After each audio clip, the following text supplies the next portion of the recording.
Hey Watch fam, I hope you're all very, very well. I hope you're all better than me. The whole family at the moment, including myself, we've had a week of illness. I suspect it's bronchitis or something like that, but I'm one of these guys who just avoids the hospital. I just go with whatever needs to be done. The other half's different. The little one was ill. I've only been to the gym once this week. I feel on edge. But you know what, I thought I'd try and at least salvage my weekend a little bit by posting a video. I've spent literally the last 2 days with the little one alone. The missus has not been well. So what is it now? It's coming up to 8 p.m. on a Sunday. I just want to get a vid out. I want to talk to someone about watches, pretty much myself, but I know that you guys are viewing, so I kind of feel a little bit better about that. Okay guys. There's no structure. My brain's like this right now, like a blob. But I bought a watch.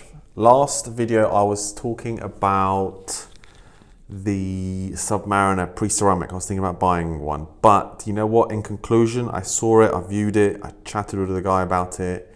He didn't know enough about it. It was a bit of a Franken watch. The lugs were not like, they were like that. Like from a, I don't understand. Like it was just a bit of a Franken watch. Something didn't add up to me. So I stepped away from it.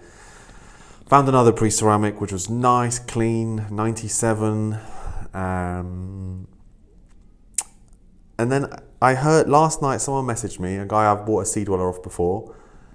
He said, are you interested in a sub date? And I bought a 2011 Submariner date, guys. Full box, papers, swing tags, everything. 2011. I bought it for $9,800, guys. That here in the Middle East is below retail. That's officially below retail. I bought a Submariner date below retail in 2022. Regardless of it being a 2011, maybe it might need an overhaul at some point or whatever. Time on it's fine. I've got it here in this little, sorry, in this little, or whatever you want to call it, but it's really nice because it's kind of like velvety inside, or velour. It's just nice material. You zip it up. Who makes this? It just says Swiss Watch Services. I got it back. I think I got my GP in this. Anyway, picking up a 2011 Rolex Sub date. It has hairline marks all over it, which does not bother me one bit. Never polished, hairlines all over it, which is cool. I quite like a used watch. It has no pitting, it has no dents, so I was happy to go with it. $9,800, guys. So whatever the dealers are telling you or whoever's saying what, the prices are going down. Like really, I've got dealer friends who who maybe want to shoot me in the head, but they're actually smart dealer guys who are, you know, they're not investing loads of money. They're just buying, selling within a certain window. They're making their margin. But $9,800 sub date, full everything. It's got the older box because it's a 2011. So they changed the boxes, I think, in 2012, 2013. This box basically. But I'm not going to go through all that because everyone pretty much knows all that, guys. So I just wanted to. Yeah, I might just fling it on. By the way, I'm wearing the S&P 300. I feel so thin at the moment. No gymming for a week. Barely eating. This must be painful for some of you to watch. But you know what? I'm still enjoying it. I'm still having fun doing it. So let's get the sub date on. Guys, I've got two natural rivals in the house today. I've got two natural rivals. That's the Seamaster S&P 300 versus the sub date. I wanted to put these guys against each other. I'm a relatively new owner of this watch and I've always been a bit of a Rolex fanboy. I've seen some of your comments already. Rolex design is timeless. It will look great in 30 years. S&P, not entirely sure. Rolex looks more refined, proportionate, detailed, symmetrical. Seamaster looks like a toy next to a men's work tool. No, I don't agree with that Frank 5 or Frank V. If the Seamaster went on a diet and slimmed down a bit, it would be a real contender. depends on your size, I guess. You know, if you're slimmer, maybe because it's a 42. What else? Someone says the conclusion will be it depends. Might depend on how big you are. I own both, prefer the SMP for more wrist time. I certainly have been doing more wrist time with this watch since I've had it, really. I wore it the other day, I banged it against something. I didn't even look at what I banged it against. I was just like, oh, I banged it, like I have to move. Had I been wearing the SD4K and I banged it, I would have, like, my day would have been a little bit like, I've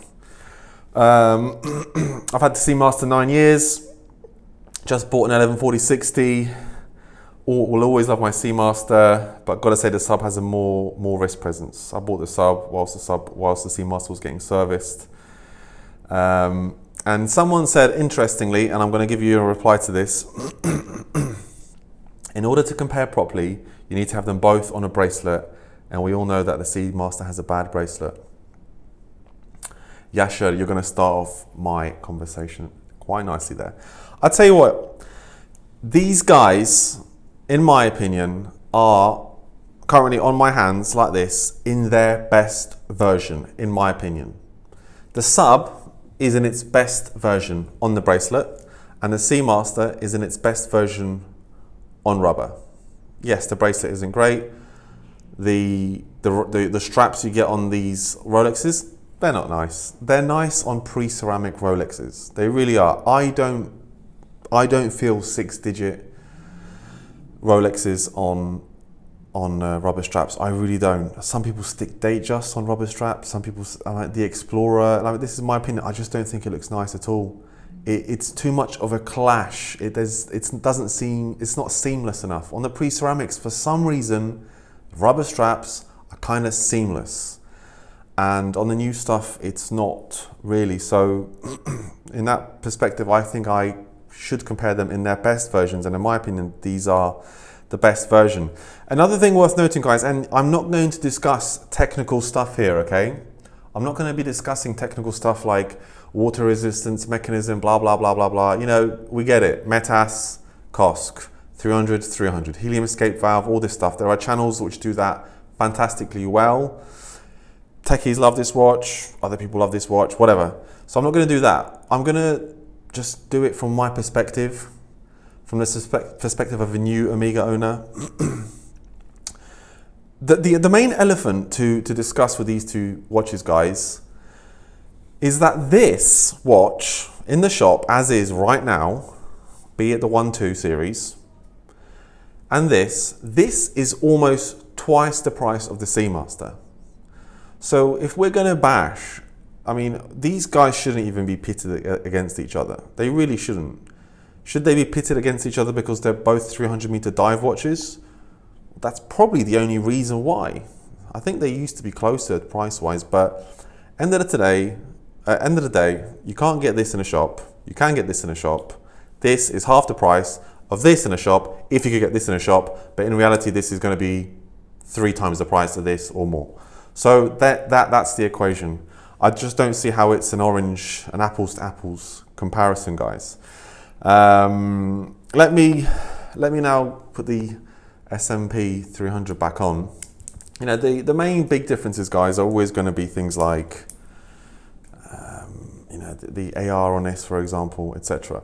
Where the Omega really makes a lot of sense, and you know, to caveat this whole thing, I've always been you could call me a Rolex fanboy. Really, you could always call me a Rolex fanboy. I am still a Rolex fanboy. I like them. I don't feel quite as prestigious as I used to wearing a Rolex. I feel actually like a bit of a donkey these days when I wear a Rolex. I feel like an absolute arse having to beg someone to spend 10,000 of my dollars with them so I can get their watch. I have to like beg them.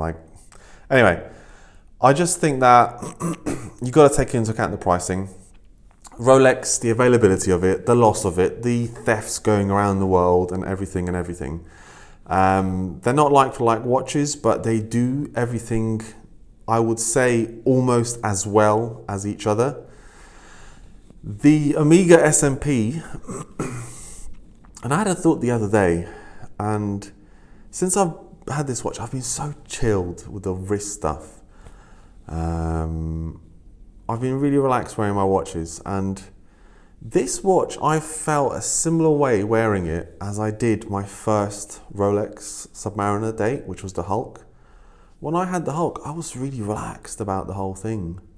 Like, I really don't want to wear a Hulk at the moment, or these other watches, because, you know, for reasons I've discussed in many videos before, it's just become such a liability, such a responsibility. And granted, there are, you know, up to 5% of people out there who really genuinely don't need to care. But I just think that these watches, on each of their merits, justify having each of their time in the limelight. They really do. I think I would maybe agree more a little bit in terms of the Sub being a tad more timeless, because they changed these a lot less than they changed these. But I think that the Omegas from, you know, 20 years ago, the GoldenEye one, the Pierce Brosnan one, what's that GoldenEye? Casino Royale, and the Pierce Brosnan ones, I think they look fantastic. I really think they look good. I've always liked them. They're really slim, well-sized, great proportions, beautiful bezels. You know, you can pick them up for an absolute bargain. In fact, I was thinking about picking up a Casino Royale or Pierce Brosnan SMP just a few months back when I first started looking at the Omega, and then this dropped online and I just picked it up, and I've been really happy ever since with it, guys. As I say, it's a cracking watch. I mean, how can you ignore the pricing? You can't ignore the pricing. I don't think they can ever really be in the same... I wouldn't say that this is like Cristiano Ronaldo versus Messi. It really isn't a Cristiano Ronaldo versus Messi conversation. You know, guys? In terms of their best versions, you have to have this on a rubber strap, I reckon. The S&P has to be on a rubber strap unless you are particularly fond of the bracelet on the S&P 300. The AR coated crystal is really refreshing to look at. It's very nice. You'd have to compare that to the 1-2 series sub-date. I don't really care. I'm not that big of I don't really care that much. But saying that, for the price I paid, getting all that and the Metis certified movement and the open case back and everything else, it's a cracking watch, guys. You know, in conclusion, I just thought about this second. In conclusion, I would say dollar for dollar, pound for pound. Actually, it's a weight class saying pound for pound, not currency saying pound for pound. I reckon the Omega 300 pips the Submariner date, guys. Honestly speaking, pound for pound. If you take all the factors, all the BS surrounded with this guy, pound for pound, this takes it. I'll tell you why a lot will still go for the Sub and everything else. If you still have not experienced the milestone watch, your full milestone Submariner date watch, if you have still not experienced that milestone, you'll have that itch until you experience it. So if you're on the way of watches, when you go through your little Tag, Breitling, Omega, Rolex, all that whole journey to AP or whatever, if you don't go through that journey, you'll never appreciate this watch fully. Like, I would not appreciate the Omega SMP if I didn't go through the whole journey, all the crap I've gone through in terms of sub-dates, Sea Dwellers, James Cameron's Daytona, whatever I've done. I wouldn't appreciate this for what it is today. Everything that's happening, you don't appreciate for what it is today. It's because guys are still hell-bent on getting those milestone watches, chasing that status and everything. People who I might even go as far as to say they're not that big a watch enthusiast. They're a watch status enthusiast, but not a watch enthusiast. I reckon after you've done all that, this will still come out on top. And again, you have to keep reminding yourself the price, the availability, the nonsense behind it all, guys. I don't think there's a clear better watch. I think the Sub, it is a better watch for as many reasons as this probably is a better watch. But you have to take into account that critical thinking. You've got to put common sense into the equation now. You have to really put common sense into the equation. And, I guess for many people, the heart is always going to be pounding for the Rolex Sub. It will be. But I think it would be silly to ignore the mind saying, man, the Omega is awesome. I think that's a good way of kind of summarizing the point of these watches. It really is. I think this has to just be on a bracelet. Has to just be on a bracelet, guys. So listen, let me know what you think. I think the milestone versus non-milestone thing really plays a role in terms of selecting these watches. A lot of people have messaged me, you know, which color I'm thinking about getting an SMP. I've had so many people message me in the last 2 weeks about thinking about getting SMPs, black ones. A lot of people talking about the green ones. A lot of people in the market for it now. I just think you're getting so much value, and you just don't have to worry about it so much. I mean, listen, it's not a cheap watch. You don't have to work, but you just don't have to worry about it so much. On the rubber strap, it's fantastic, guys. So messaged me today saying they find that on this deployment clasp, the tongue thing slips around a bit, or part of the strap. It's rarely misaligned. I mean, I think people on the forums sometimes they're so, I don't know. Some people are really just measured on everything. I've never had an issue with the deployment clasp and this strap, guys. I've never had an issue with it. Anyway, guys, let me know your thoughts. I'm pretty sure, 100%, that I've missed something big. And after I press stop, I'm going to remember it. But let me know what your feedback is in the comment section, guys. Let me know what, you know, a lot of you are looking at SMPs. A lot of you are looking at green. You're asking me about green. A lot of you are looking at the black ones. The prices are coming down. Everyone is trying to stick together. It's the lions versus the bulls right now. It's the lions versus the bulls. You know, whoever cracks first under the pressure, it's going to go in that direction. And to get this for $9,800 officially under retail, 2011, great condition. I'm really chuffed, and it does show something a little bit about the market. There are no dates which are even less than this. Granted, they're naked, so without any box or papers. But it is showing me something that's happening in the market. People here still in the Middle East are really flexing the prices of Pepsis, Kermits. I call them Kermits. The new stuff's Kermit. It's not Starbucks. But anyway, they're really flexing the Pepsis and Kermits as if they're ignoring FX rates. Like, FX rate is a fact right now. So, you know, I think maybe these are people who are invested a bit in it and they just want to get their money back.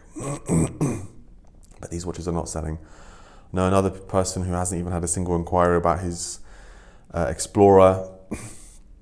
I hate to be the bearer of bad news, guys, but $9,800 for a used sub day, officially under retail. That tells you something. Anyway, guys, thanks very much for listening. Let me know a little bit about your feedback on these two watches. Take into account pricing. Take into account pricing and the nonsense, the politics behind it all. Another interesting thing, I was in Rolex 2 days ago. There was a Chinese tourist. I asked him, are you a tourist? He said yes. There was a Chinese tourist. He was buying a Kermit and a gold Rolex Daytona. Was on a waiting list. Tell me, am I meant to wear a Rolex and be like, oh, great, I've got a Rolex? Or am I meant to go, you know what? 2 fingers up at you, mate. I'm sticking my Omega on. I'm done. I'm bored of all that. Let me know your thoughts on that one, guys. I'll see you in the next vid. Thanks. Bye.